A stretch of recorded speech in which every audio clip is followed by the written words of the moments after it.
tonight, Maria's direct hit, devastating Puerto Rico. The biggest catastrophe in Puerto Rican history. Evacuate or die. Puerto Rico es una zona de desastre. Desastre natural. Desastre. I've been reporting on large-scale disasters for 2 decades. Superstorms, wars, economic meltdowns. My focus is less on the fact of these shocks than on how they are so often exploited. How governments, corporations, and investors have learned to take advantage of the desperation and distraction in the aftermath of these events to push through radical policies, privatization, deregulation, and austerity laws that remake societies in the interests of a tiny elite. I saw it happen in Iraq after the U.S. invasion, when the country was treated as a blank canvas for libertarian fantasies, and again in New Orleans after Hurricane Katrina, when the storm became the excuse to rapidly shut down public schools and public housing and replace them with more profitable alternatives. Even before Hurricane Maria made landfall in September of 2017, many Puerto Ricans worried about another episode of this long story, about how the storm could be used to attack their austerity-starved public services and to snap up damaged beachfront property on the cheap.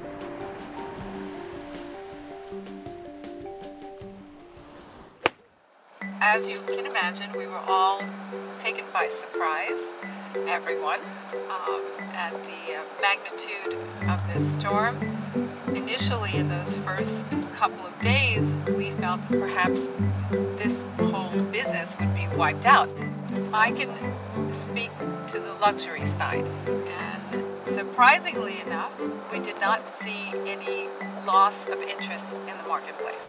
Welcome to Dorado Beaches. We have here a double high ceiling in the living room. Let's see the garden, because the magic of this house is the garden. You see there's a level of sophistication, yet Caribbean flair. So are you hearing from people who think they can get a good deal in Puerto Rico because of the hurricane?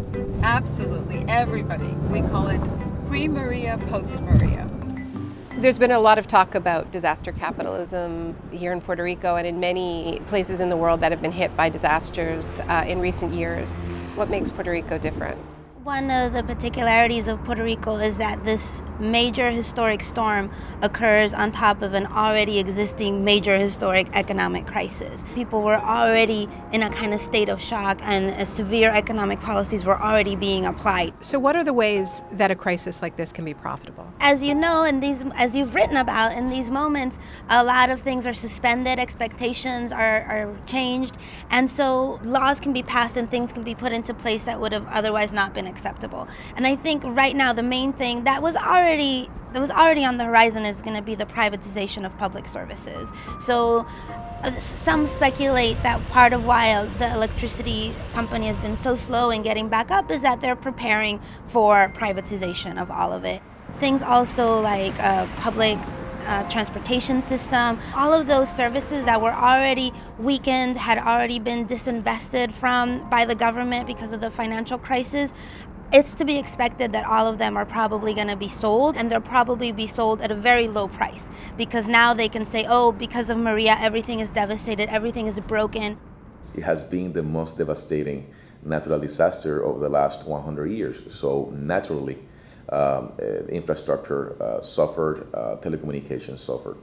Now, I believe that can be seen as a silver lining opportunity. Deseo informarte una de las iniciativas de mayor impacto para la construcción de un nuevo y moderno Puerto Rico, la transformación de nuestro sistema energético. Durante los próximos días comenzará el proceso donde se venderán activos de la AEE a empresas que transformarán el sistema de generación a uno moderno, eficiente y menos costoso para el pueblo. I met with the governor just after the hurricane, and he said, what are you going to do? And I said, I'm going to double down, I'm going to treble down, I'm going to quadruple down, because I believe in Puerto Rico. This is Isla Verde Beach, and to me, this is the finest urban beach in the Western Hemisphere. This is the new pool that we're putting in. We're building a new beach bar and restaurant. You'll see next door there's a new hotel. There'll be another new hotel on the point. Really what the government is doing and has the chance to do is a once-in-a-lifetime opportunity to repair and rebuild the infrastructure of the island. And if the infrastructure is built well, if the electricity, the roads, the water is taken to 21st century levels, that can only help us all. The big question hanging over the reconstruction is this: who is Puerto Rico for? Is it for Puerto Ricans, or is it for outside investors and tourists? And after a collective trauma like Hurricane Maria, who has the right to make these fateful decisions? Because many Puerto Ricans have their own ideas about how to replace their shattered infrastructure. And it isn't about selling it off for profit. It's about reimagining how the island generates energy, feeds itself, teaches its kids, and heals its sick. A people's recovery. And like the shock doctrine, it was already underway before Maria. Casa Pueblo is a community-based organization with 38 years of history defending our national territory.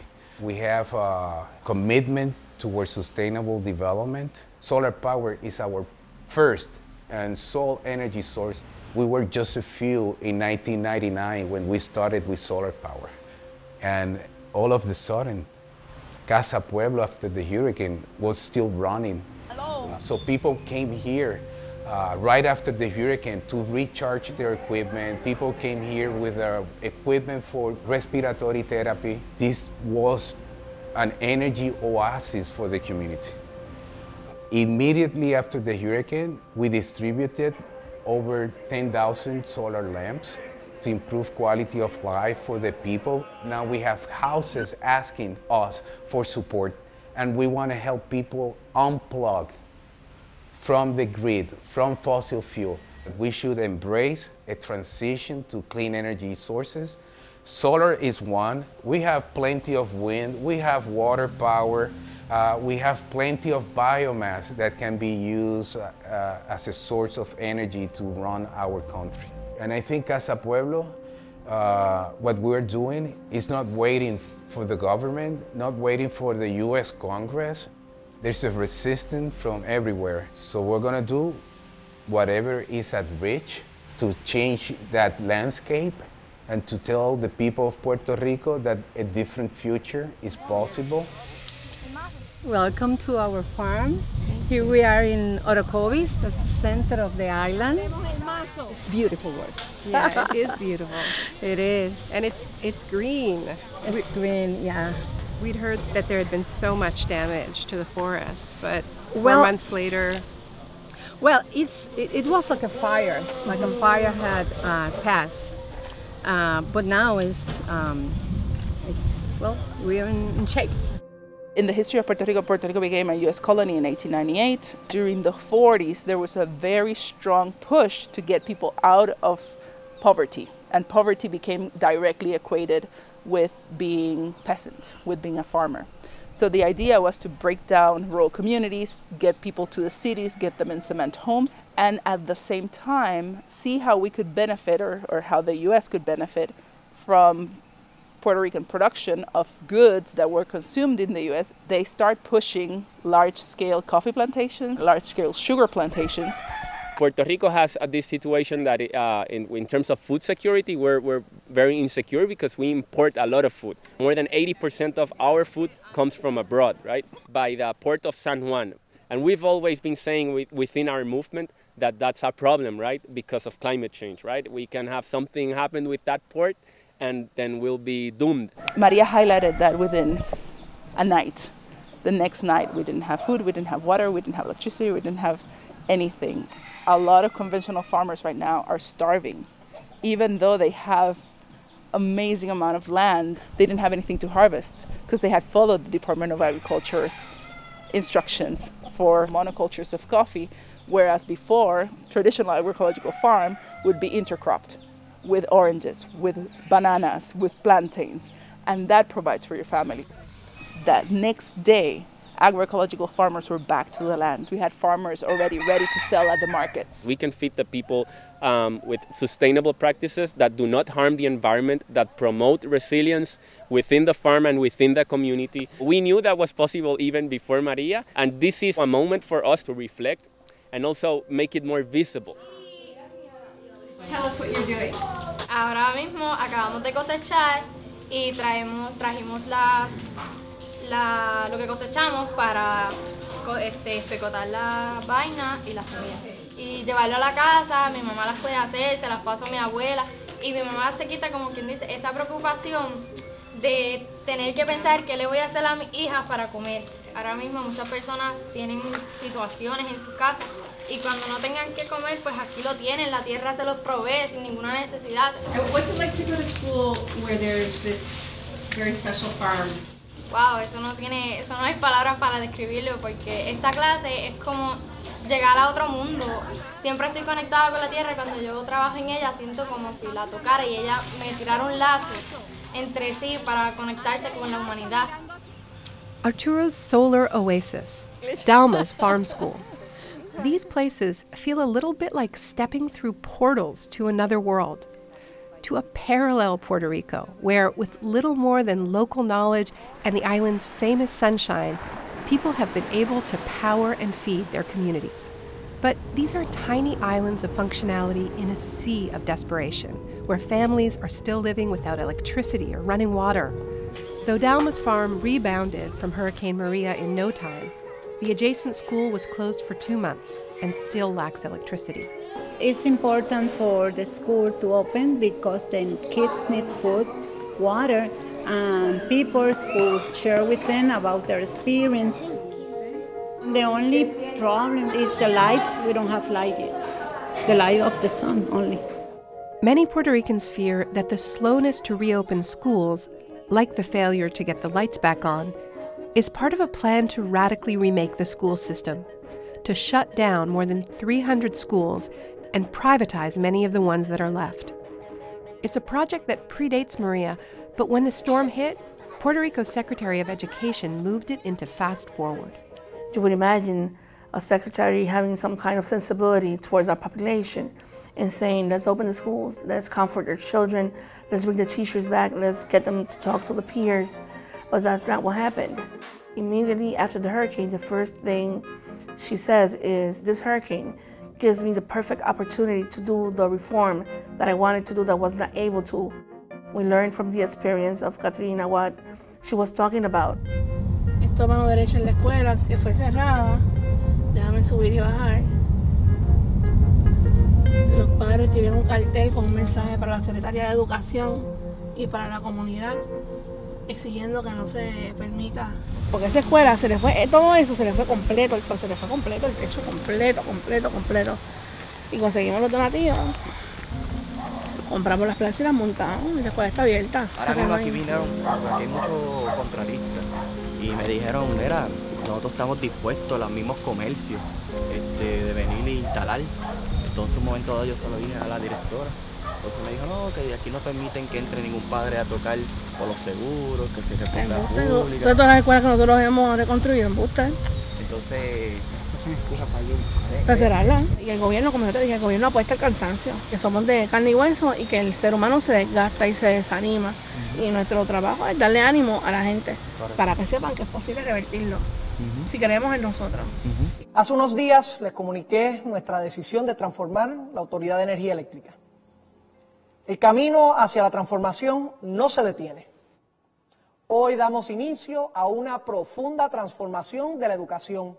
Estaremos implementando las escuelas alianzas, conocidas en algunas jurisdicciones como charter schools. If there's something wonderful about the people of Puerto Rico, is that even though most of them lost their homes, even though a lot of them had no food, a lot of the people, they fought for their schools. La educación no es un negocio y nosotros vamos a defenderla, cueste lo que nos cueste.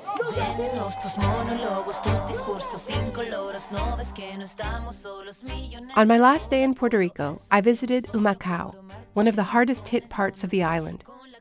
It was for a gathering of several hundred organizers and intellectuals from across Puerto Rico and a few visitors from further afield. It was billed as a people's summit against disaster capitalism and for other worlds. En ese momento, entonces, cuando todo el mundo está preocupado por sobrevivir, por buscar agua, por ver cómo no está cobrando, por ver cómo consigue alimentos, en esos momentos entonces se plantea como la única solución ante el desastre, entonces privatizar, cortarnos nuestros derechos, se establece un estado de excepción que entonces permite pasar todas estas medidas poco populares en un momento en que la población no tiene la fuerza, o ellos piensan que no tenemos la fuerza para reaccionar debidamente y a tiempo a estas situaciones. It's the first time movements have gathered across such a broad spectrum since Maria changed everything. And it builds on a proud history of resistance, from the independence movement to the anti-austerity and anti-debt uprising that peaked in the months before Hurricane Maria. Nosotros lo que nos mueve al centro de todo es la pregunta, ¿qué es lo que nos hace feliz? Y esa pregunta nos guía porque la forma más importante de nosotros poder presentar una alternativa a lo que estamos viviendo es una alternativa que en la raíz esté la felicidad. I think my dream, and I think about this all the time, is that there's going to be a network of communities that are building locally, that are creating these economies, these industries based on food, based on energy regeneration, that through this crisis, the Puerto Rican people realize that they actually know what the solutions are and are able to operationalize them. But many here in Humacao are convinced that if the post-disaster gold rush is allowed to continue unchecked, it will foreclose on these kinds of bold solutions. Land is scarce in Puerto Rico, and if it all gets snapped up for more office towers, hotels, golf courses, and mansions, there won't be any left for traditional farms and renewable energy projects. For now, these two very different visions of the future are advancing in their own parallel worlds, one on the backs of shocks, the other in spite of them. But both are gaining power fast, and in the high-stakes months to come, collision is inevitable. Venenos tus monólogos, tus discursos incoloros. No ves que no estamos solos, millones de polo a polo. Al son de un solo coro marcharemos con el tono, con la convicción que basta de robo. Tu estado de control, tu trono podrido de oro, tu política y tu riqueza y tu tesoro. No, la hora sonó, la hora sonó. No permitiremos más tu doctrina del